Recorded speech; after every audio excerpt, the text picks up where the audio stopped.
The Victorians, 1837 to 1901. In 1837, King William died, and his young niece Victoria was crowned Queen of Great Britain and Ireland. She was only 18 years old, but she would become Britain's longest reigning monarch so far. During her 64-year rule, the Victorians built up a vast empire overseas and archived enormous social, economic, and scientific progress at home. By the time Queen Victoria died in 1901, Britain had become the wealthiest, most powerful nation in the world.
Politics and power.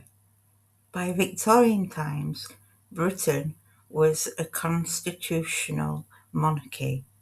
This meant that political power rested with the government, not with the Queen, but she still held some influence, so ministers had to try to get along with her.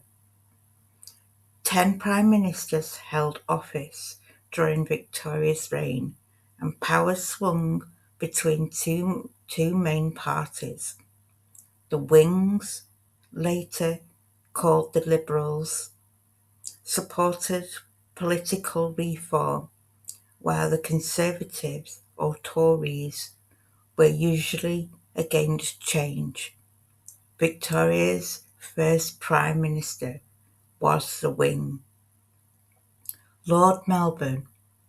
He spent hours with her every day, teaching her about the business of government, and soon became like a father to her.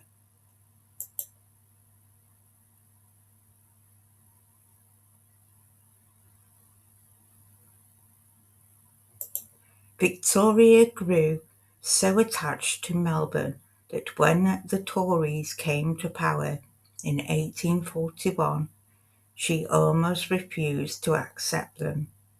Eventually, Prince Albert persuaded her to remain above party politics and to cooperate with the new Prime Minister, Sir Robert Peel. In time, Victoria grew to admire him. Political change. British politics had become more democratic during the late Georgian period, but it was still very different from today. At the start of Victoria's reign, only wealthy landowners could stand for Parliament.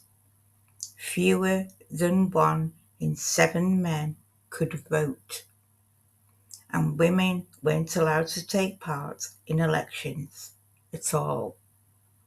In 1838, a group of workers published People's Charter demanding electoral reforms.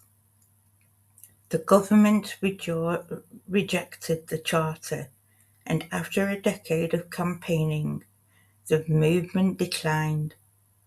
But by the end of Victoria's reign, many of the Chartists' reforms had been introduced.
Hard times.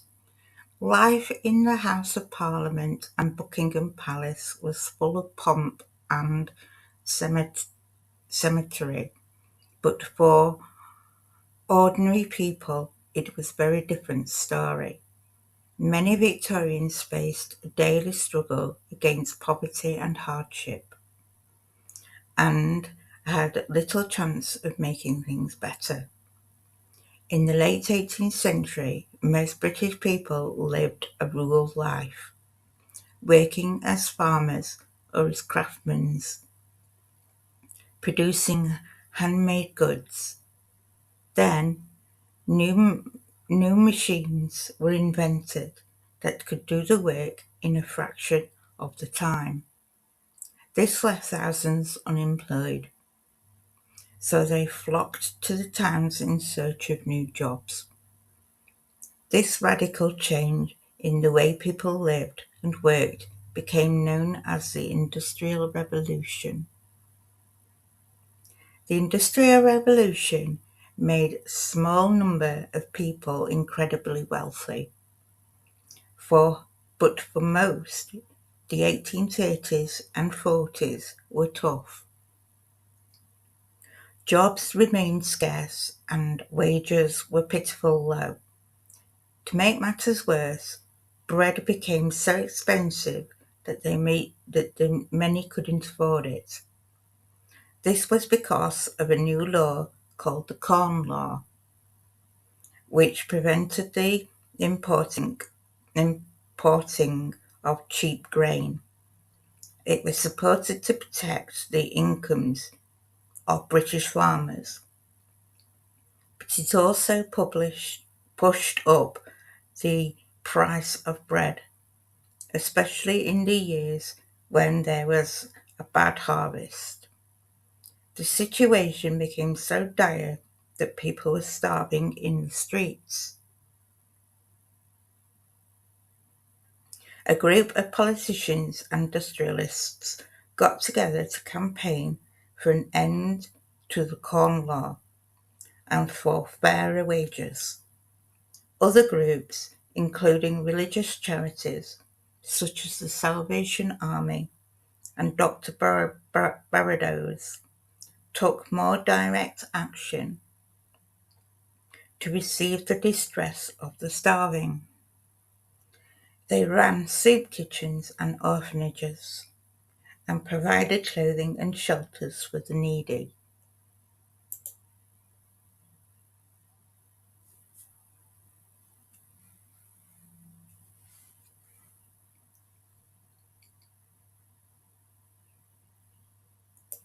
For the very poorest people, the last resort was to go to places called workhouses.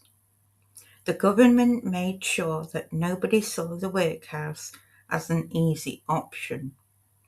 Once inside, families were split up as men, women and children, and those who were too old or too sick to work were made to live in separate quarters, which were often crowded and dirty.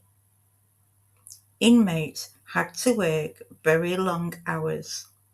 Women were usually given domestic chores like cooking and cleaning, while men were given handiwork including breaking rocks and chopping wood. All this was done on a diet of potatoes, bread, cheese and soup, several in small portions that often left people still hungry. If a man left the workhouse, his family had to leave too.